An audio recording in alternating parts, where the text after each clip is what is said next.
Coco, yeah. What? Autiste. Yeah, grand-mère, permission de rapper. Toujours pire que la fois d'avant. Busy Keys. Là c'est M-A-R-T-Y Marty Jono, vous êtes dans l'émission 220 000 Rap Live. Là je suis avec un rappeur, il s'appelle Gwen. Salut Gwen.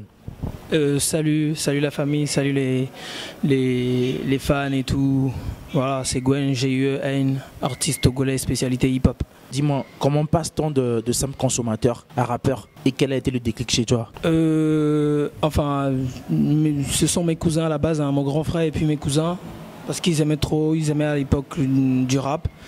Et moi, bon voilà, j'avais commencé avec du rap américain, j'écoutais beaucoup du ricain. Et après, j'ai connu les IAM, les Mafia Camfree, bon voilà, tous les aînés de la France à l'époque. C'était rare de trouver des sons. Mais bon voilà, on arrivait quand même à trouver les quelques-uns. Et puis bon voilà, il y avait les Rof et tout ça. Bon, ça a commencé comme ça, hein. Moi j'écoutais, bon voilà. Et après, bon, aujourd'hui, je fais aussi du rap. Et quelles étaient tes ambitions quand tu as commencé? En fait, au début, c'était genre pour être connu, je sais pas, peut-être comme ça, dans le quartier, parce que bon, voilà, il y avait des petits freestyles un peu partout à l'époque. Il y avait la cité, et puis il y avait les gares, l'école et tout ça, mon bâtiment. La classe et tout ça, il fallait épater les gens. Donc moi, bon, voilà, l'ambition première, c'était genre épater les gens, épater mon entourage, mes potes et tout, épater les filles de mon école à l'époque. Vous voyez un peu, donc voilà, c'était ça l'ambition au début. Sinon, voilà, j'ai pas pensé devenir... Ouais, c'est vrai, j'y ai pensé, mais pas tout de suite, quoi. Et quel souvenir gardes-tu de ton premier contact avec le rap? Enfin, le truc m'a pris, je m'en suis même pas rendu compte, sérieusement. Je m'en suis même pas rendu compte. Voilà.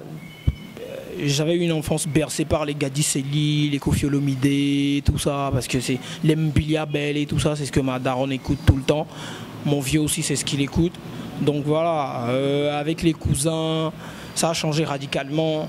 Ouais, mais c'est venu comme un coup de foudre, hein. Je me rappelle plus, mais je sais que bon voilà, tout de suite j'ai écouté le machin, j'ai kiffé, quoi, vous voyez. Avec les Nas, les Naughty by Nature, tout ça, quoi. Donc voilà. Tu as bossé avec le label de Ghetto Mike, Soldat Music Record. Alors raconte-nous un peu. Enfin, à la base, c'était pour aller faire un son. J'étais juste pour aller faire un son là-bas. Donc j'étais parti là-bas. J'ai enregistré le son. Ghetto Mike, il a écouté, il a kiffé. Et c'était à la base, c'était Lou Brown qui devrait normalement mixer le son. Donc il était passé, il a écouté aussi, il a kiffé et tout. Donc après ça, bon, ils m'ont proposé de travailler avec moi et tout. Et on avait les mêmes ambitions quasiment. Vous voyez? Donc c'est parti comme ça. Et puis bon, voilà, c'était parti d'un rien du tout parce qu'on n'avait pas de sous, on n'avait rien du tout. Mais il fallait sortir un album, il fallait faire des singles et tout. Donc voilà, c'était parti comme ça sur cette base-là. C'est-à-dire, Ghetto Mike, il avait un studio, Lou Brown, il avait le bon savoir-faire et tout ça, pour essayer de mixer les sons, de les masteriser. Et moi, bon voilà, j'avais le bon flow qu'il fallait. Donc on s'était dit, bon, pourquoi pas. Et il t'est venu avec le titre Shureli. They thought we were dead. Oh man, we still alive. Some music record, Mr. Gwen. Mais sur écoute, Cotonou sur écoute, Bamako sur écoute, Ouaga sur écoute, Libreville sur écoute, Abidjan sur écoute, Dakar sur écoute. Oh yes, oh yes. She ready, oh she ready, oh she ready, oh she ready, she ready, oh she ready. Enfin, je suis ready. Pourquoi est-ce que j'ai dit je suis ready? Je suis ready, je venais à peine de rentrer dans le rap parce que en 2006 j'avais arrêté le rap un tout petit peu parce que voilà, j'étais confronté à des problèmes par-ci par-là, donc j'ai arrêté. C'est pas que j'avais arrêté, c'est pas comme si j'avais arrêté. J'écrivais encore, mais je faisais plus des freestyles parce que au quartier, on faisait des freestyles. Tous les vendredis soirs, il y avait des freestyles et tout. Il y avait des improvisations, il y avait des clashs à l'époque. Donc il y avait des aînés, tout ça. Donc c'était un peu le bazar à l'époque, vous voyez un peu. Donc je me suis dit après, bon voilà, je dois aussi me concentrer sur les études. Parce que à 2 reprises, déjà, je me suis fait blackbouler à 2 reprises déjà. Et c'est-à-dire? Bon, bah, à 2 reprises, déjà, j'ai repris des classes. Donc, je me disais, bon, voilà, c'est trop, c'en est trop. Donc, je me suis concentré un tout petit peu en 2006. Donc, j'ai dit, je vais arrêter un tout petit peu. J'ai pas arrêté, mais je continuais d'écrire. Mais je faisais plus des sorties avec les gars et tout ça. Donc, en 2010, en 2009, déjà, j'avais eu mon bac. Donc, j'étais free, un tout petit peu free, vous voyez un peu. Donc, je me suis dit, bon, voilà, c'est le moment de se lancer. Et il y avait des gars qui me réclamaient depuis 2007 et tout ça, et qui racontaient dans le quartier que j'avais arrêté le rap et tout. Et il y en avait même qui disaient que c'était dommage pour un type comme moi. Donc, voilà, j'ai pris sur moi de sortir un truc pour leur dire comme quoi je suis prêt. C'était pas pour dire aux Togolais ou au monde entier que j'étais prêt. C'était carrément en fait pour dire à mon quartier que j'étais prêt, à mes potes que j'étais prêt. Et puis bon voilà, ça a pris. Laisse-moi faire le match vu, hyper photogénique, je suis le syndrome faible. Placato, chef m'appelle, je me transforme en flamme, je coule dans le vide, le football, la sanction court dans le vide, on rêve de gloire, yeah, on a du goût, on est, yeah, Africa folie, yeah, on y est la carte, yeah. Et voilà, ben, dans 220 Rap Live, c'est du genre crash-le, tu vois, nous on dit tout, que ce soit les rumeurs, tout ça. Et pareil après que tu as eu à couper les ponts avec Ghetto Mike. En fait, Ghetto Mike, il n'y a pas eu de problème, sauf qu'on avait une vision à la base. On avait eu une belle vision à la base. Et cette vision-là, c'était quoi? C'était de pouvoir produire des singles et de les lancer au moment opportun. Donc, à un moment donné, on avait une deadline, on avait un canevas, on avait des lignes à suivre à un moment donné. Donc, on ne les a pas respectées. Du coup, voilà, on a décidé tous ensemble, tous les 3, on a décidé de laisser tomber parce que on était là, on avait déjà fait 6 mois, mais voilà. Après, je suis ready avec un son avec Blaze, Dak, Livol, et puis Ghetto Mike lui-même. Et voilà. À part ça, on n'a plus fait de projet et tout. Donc c'était lent, donc on a dû arrêter. Et c'était sans rancune dans les 2 camps? Ouais, c'était sans rancune. J'avais pas de problème avec Ghetto Mike. Il n'a pas de problème avec moi. Il a même essayé dans tout ce temps, ouais, il a même essayé de venir me voir et tout ça pour d'autres projets. Sauf que j'étais pas trop concentré sur Lomé. J'étais pas sur Lomé. Donc on a dû reporter à plusieurs reprises. Et lui aussi, il y a un moment donné, il a commencé ses petits voyages et tout ça. Donc voilà. Sinon, actuellement, c'est encore le gros contact quand même. Pareil qu'il y avait d'embrouilles entre vous, tu t'attendais pas trop avec Ghetto Mike et tout. Mais il y a encore des gens qui racontent que vous écrivez sur Facebook, pas GSM et tout. C'est vrai? Bah, écoutez, il est informé, hein, le gars.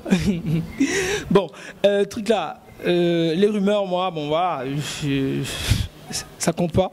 Mais une chose est sûre, c'est que j'écris avec Ghetto Mike tout le temps. Ce matin, on s'est écrit sur WhatsApp. Et puis bon, voilà, on se suit sur Twitter et tout. Voilà. En même temps, je lui passe un gros salam, mon frère, et très bon rétablissement, t'inquiète pas. Et après l'épisode Ghetto Mike, c'est-à-dire après l'épisode Soda Music Record, tu es revenu avec la Garde Impériale. Alors raconte un peu comment ça s'est passé. La Garde Impériale à la base, c'est une équipe formée de Gwen, LeBron, et puis des collaborateurs. Donc voilà. Donc à la base, Garde Impériale, c'était ça. C'était juste une petite équipe. C'est rien du tout dans un label, c'est rien du tout d'une maison de production, comme les gens le laissent entendre. C'est rien du tout de tout ça, c'est juste une équipe. Donc voilà.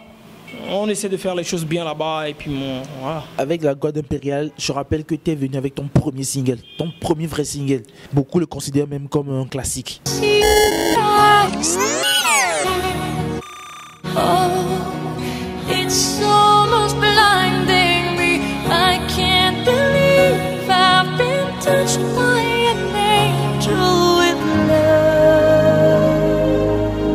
A new day has come. A new day has... Yeah, Avant c'était les freestyles, après les classes, on se mesurait par les poids des moumeurs sur leur taille. J'étais réputé le mec des terribles frères. Puisque ça a vraiment pris en fait. Ouais. Mon public, c'est un peu dingue l'histoire et tout. Bon, voilà, j'étais là et il m'a appelé, Loubon m'a appelé pour venir écouter la prod et tout. J'ai écouté, j'ai kiffé et tout. On était rentré en studio, on l'a péta, vite fait. Mais derrière, ce qui s'était passé, c'est quoi? C'est qu'on voulait sortir le son, mais on avait eu peur parce que des gens, ça pinaillait un peu de partout. Genre, voilà, vous avez mixé un truc de Céline Dion, c'est des soucis, c'est des problèmes et tout. Donc, à un moment donné, on a fait un break. Mais c'est un de nos gars qui est rentré du Gabon aussi, qui nous a dit, bon voilà les gars, lancez, si ça prend pas, ça prend pas. Et finalement on l'a lancé et bon voilà, ça a pris. Tu étais surpris par l'accueil, non? Parce que je rappelle, hein, c'était vraiment pas possible quoi. Ouais, bien sûr, ouais. Je m'attendais vraiment à ce que ça prenne, mais pas jusqu'à ce point. Que ce soit écouté au Bénin, en Côte d'Ivoire, même au Burkina, c'est bien accueilli et tout ça. Même aujourd'hui, quand les gens ils écoutent encore, ils se disent mais non, mais ça c'est un bon son ça. Vous voyez? Donc voilà, moi, non, j'y ai pas pensé quand même, mais je me suis dit bon voilà, de toutes les façons, je vais me faire un truc. Je sors un truc qui doit normalement marcher. Voyez? Alors je reviens. Alors pour un jeune comme toi, tu vois, ton premier single est considéré à Lomé comme un classique. Est-ce que ça rajoute la pression, tout ça sur ton travail? La pression, bien sûr, ouais, ça rajoute beaucoup de pression, ça c'est clair. Parce qu'à un moment donné, on n'a pas eu auparavant ces expériences-là. Donc, juste après un bon tube de ce genre-là, ce que tu devrais préparer derrière devrait être encore un tube. Vous voyez un peu? Donc, voilà, ce qui a fait qu'on a mis trop de temps à penser qu'est-ce qu'on doit faire, qu'est-ce qu'on devrait pas faire, qu'est-ce qu'on doit faire, parce que dans l'équipe, on décide pas comme ça du jour au lendemain quoi. Le dernier mot revient quand même. Mais à chaque fois, vous voyez, je me dis non, c'est pas ce que je veux, donc j'ai traîné beaucoup après mon public pour essayer de sortir des choses et tout. Et puis bon, ça a donné un gros coup quand même à la carrière quand même. Je rentre dans ce game pour épater la street. Après c'était ma classe, mon école et jolie fille. J'ai fait des écrits dans mon rang à cause des fanatiques. Ça murmurait de chaque côté, un jour t'auras ton public, J'ai pris les... Alors c'est un single qui a été très bien accueilli dans tous les portables, dans tous les playlists et tout ça. Après, et juste après ça t'as enchaîné avec Msensén. Yo, grand-mère, permission de rapper. Gwen, ton boy, le G plus dans le U, le N, succès dans le E.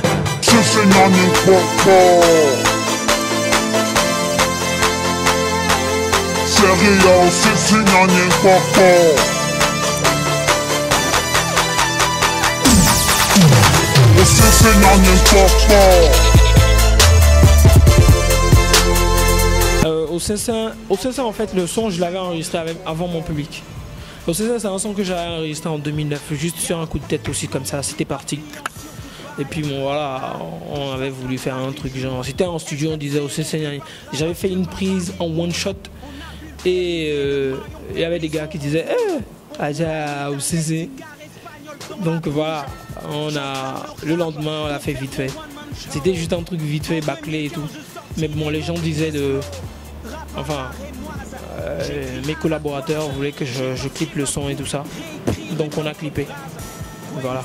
Dans lourd, roule au compresseur. Bandit et sourdoué, j'ai toujours inquiété mes professeurs. On est la montagne de fumée, on résiste au feu. Si y'a un qui, en position.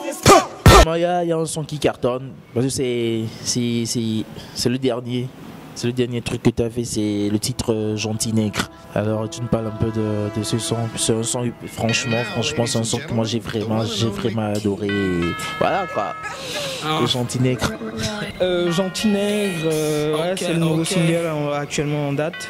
C'est en téléchargement sur internet, c'est le clip vidéo. Vous entrez Gwen sur YouTube.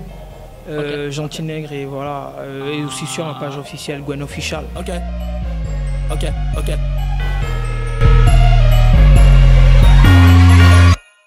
Depuis un moment, ta petite copine nous observe et nous fait des clins d'œil.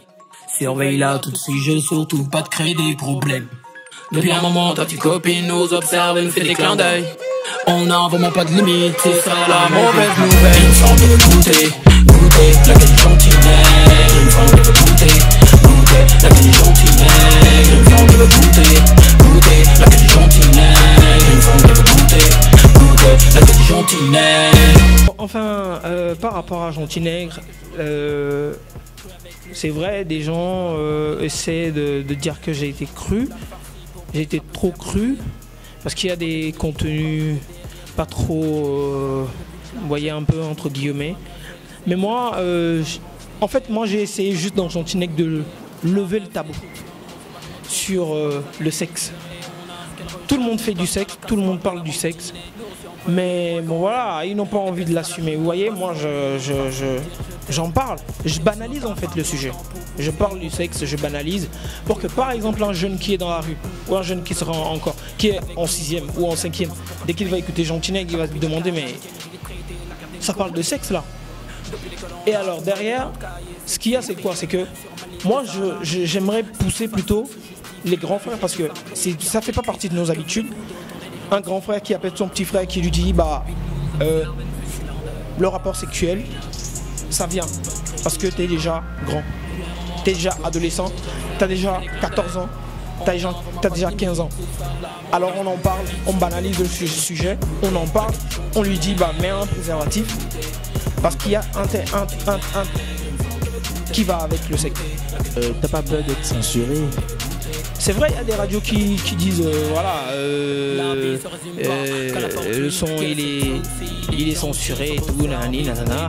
Ouais, je sais. C'est pour ça que je l'ai écrit. J'y ai pensé. Bah bien sûr que j'y ai pensé. Vous croyez quoi? Bah j'y ai pensé. Bon voilà.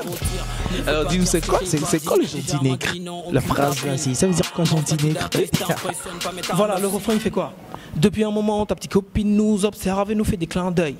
Surveille-la tout de suite, je veux surtout pas te créer des problèmes. Depuis un moment, ta petite copine nous observe et nous fait des clins d'œil. On n'a vraiment pas de limite, c'est ça la mauvaise nouvelle. Il me semble qu'elle veut goûter, elle a que du Gentil Nègre. C'est ça même le titre, Gentil Nègre. Vous voyez un peu?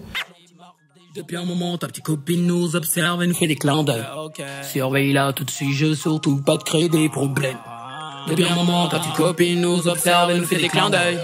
On n'a vraiment pas de limite, c'est ça la mauvaise nouvelle. Il me semble qu'elle veut goûter, la belle gentille nègre. Il me semble qu'elle veut goûter, la belle gentille nègre. Il me semble qu'elle veut goûter, la belle gentille nègre.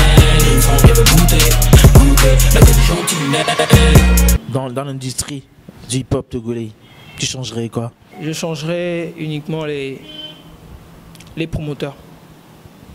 Les promoteurs qui mettent les mêmes personnes sur les mêmes concerts à chaque fois. Je vais changer les promoteurs. Sincèrement, je vais les faire sauter. Sincèrement. Parce qu'il y a bon nombre de rappeurs qui sont bien. Beaucoup de nos potes qui sont là, mais qui sont jamais calés sur des scènes. C'est difficile sans producteur. On n'a pas de producteur. Il n'y en a pas un seul au Togo. Il n'y en a pas. Quel producteur? Il n'y en a pas. Il n'y en a pas. Vous voyez? Donc, sincèrement, il faudrait que ça s'arrête, quoi. Vous voyez? C'est que moi, je ne refuse pas. Eux aussi, ils font leur boulot. Ils doivent manger. Mais voilà, il y a des gars, il y a plein de gars.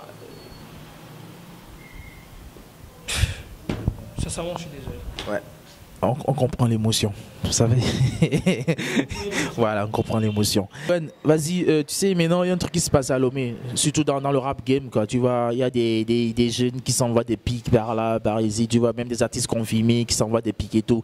Alors, est-ce que Goen, il est du genre, ouais, le gars sympa, qui tend la joue, comme ce gars qui a vu le jour à Bethlehem? Je ne peux pas me prononcer sur le sujet là maintenant, parce que c'est pas encore arrivé. Mais si ça arrive. Ouais, dès que ça va arriver, je suis pas Jésus moi. Hein. Je suis pas le bon Dieu. Donc moi je fais pas de cadeaux. Donc c'est clair. T'as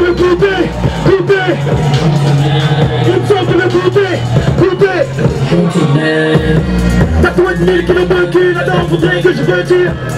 Que avec le seul bêtise, voilà comment je les attire.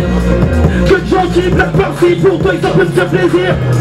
Que font des gens quand j'ai des terrains, ce sont des habitudes, les enfants ils font de plus de claquettes.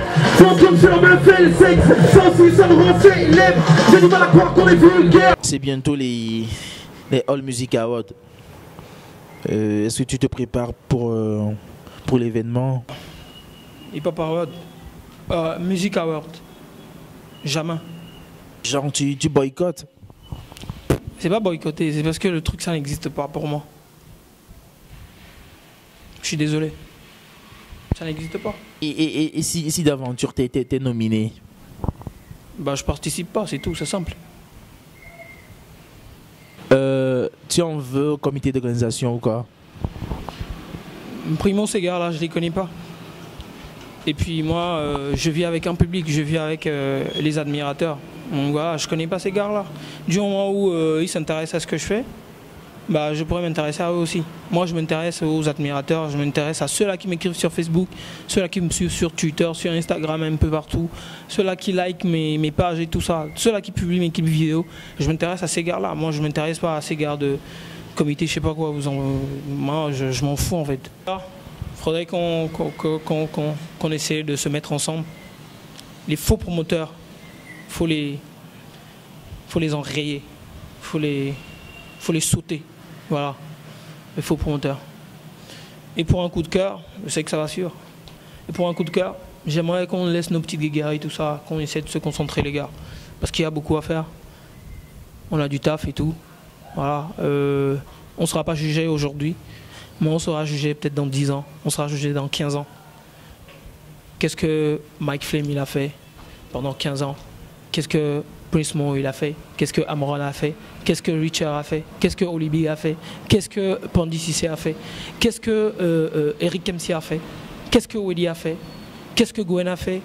Et qu'est-ce que la Get Ready Gang a fait? Vous voyez un peu? C'est par rapport à ça qu'on va nous juger dans 10 ans. Donc arrêtez les petites guéguerres, arrêtez les petites blagues et tout.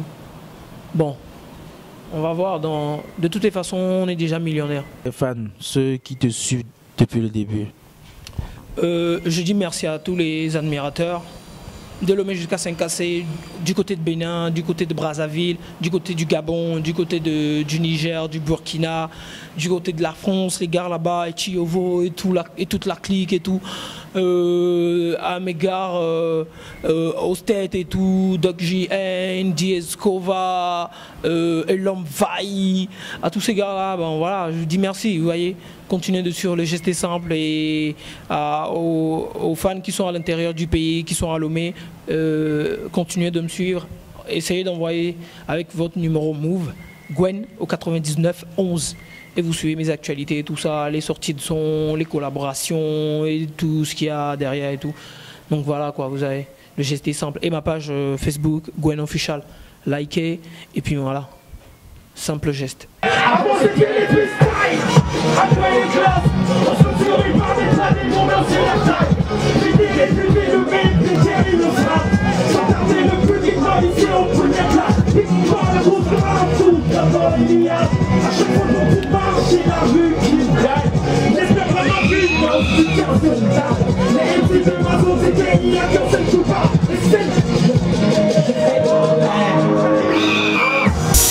Pile poil sur le day, on tient le rêve perché au bout du MIC. On met le rap en tronc sur le ballon, bien accroché. J'suis fort de la bouche comme un symbole des pieds. Freestyle tantôt, cocktail de mots. C'est décrocher les étoiles sans dire un mot. Les potes qui ont commencé avec moi trêvent de jalousie. La phrase Gwen est talentueux, un excellent alibi. Faut distinguer qui est appelé et qui ne l'est pas. J'écris mes rêves les nuits où tu penses à moi faisant des cauchemars. Je finis d'apprendre alors je donne des cours. Le rap me prend à sa caisse, me fait faire des tours. Raison de plus, moi et myself on célèbre. Oh yeah, merci aux fans qui ont ma voix dans leurs oreilles. On boit du doigt la concurrence. J'atterris dans le rap, pas pure délinquance. Yeah. J'suis rentré dans ce game pour épater la street. Après c'était ma classe, mon école et jolie fille. J'ai fait des écrits dans